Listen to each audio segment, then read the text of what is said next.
16 يوم الأربعاء 2 فبراير 3 فبراير 2016 تحت عنوان دفع الباطل وإظهار الحقيقة. بسم الله والحمد لله. قال ربنا عز وجل: إن الله يأمر بالعدل والإحسان وإيتاء ذي القربى وينهى عن الفحشاء والمنكر والبغي يعظكم لعلكم تذكرون. إنه لمن المؤسف في بلد يعتبر الإسلام دينه الأوحد ودستوره يضمن لكل مواطن حرية ممارسة شؤونه الدينية، في حين نجد من بين هؤلاء الجنود المطرودين من كانوا يؤدون شعائرهم الدينية قد تم فصلهم بناء على قرارات تعذيبية بسبب إصدارها محاضر مفبركة وباطلة لا أساس لها من الصحة وبدون محاكمة عادلة، بعدما قضوا في الخدمة العسكرية ما يقارب 21 سنة. فحتى لا نترك الباطل يطغى، أليس هذا تمييز طائفي وعقدي مخالف لدستور المملكة الذي ينص على حظر مكافحة كل أشكال التمييز سواء بالجنس أو اللون أو المعتقد أو الثقافة أو الانتماء الاجتماعي؟ ألا يدخل هذا الفعل في ضرب الدين بالسياسة؟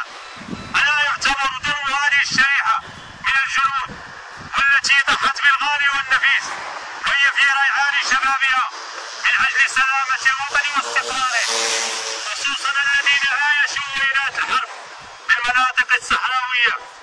وعدم إنصافها جريمة إنسانية تخالف مفهوم القانون والقيم والمنطق، وكما من ثبت في حقهم الفساد وخيانة الوطن من قيادات في الجيش وغيرهم كانوا مما يسمى إن الوطن غفور رحيم أو هيئة المصالحة والإنصاف ضاعف الله عما سلف، في حين نجد هذه الشريحة من الجنود المعزولين ظلما الذين يمثلون المعنى الحقيقي للوطنية طبق عليهم ما يسمى الوطن شديد العقاب، لأن قانون الطاعة العامة المجرم بالجيش يجرم كل من سولت له نفسه الالتزام بشرع الله أو عدم الرضا بنهب المال العام للدولة أو سرقته إلى غير ذلك من الأمور التي يعتبرها القانون العسكري إجراما.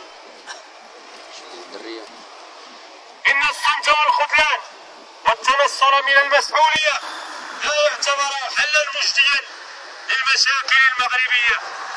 يقولون دولة الحق والقانون والمؤسسات، ونحن طرقنا كل أبواب الدواوين والجمعيات والمنظمات وغيرها دون جدوى، الكل يتنصل ويعزي القرار لغيره. إذا كان قانون الطاعة العامة يخول البعض القيادات الشريرة التي تزرع بذور الفتنة والإرهاب في الجيش لممارسة الاستبداد والاستعباد وقهر العباد، فنحن لن نرضى بهذا الطغيان الذي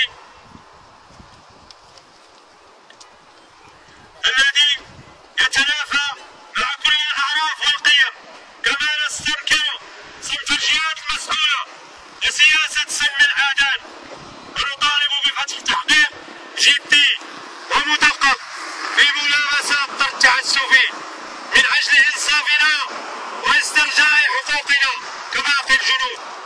إننا نستغرب لمن يسأل الرحمة والغيث من الله ولا يبالون لمن هضمت حقوقهم ويعانون القهر والحرمان والتهميش، فلعل رحمتكم لهؤلاء الجنود المظلومين في الأرض تكون سببا في رحمة رب السماوات والأرض لكم، وكما جاء في الحديث: ارحموا من في الأرض يرحمكم من في السماء.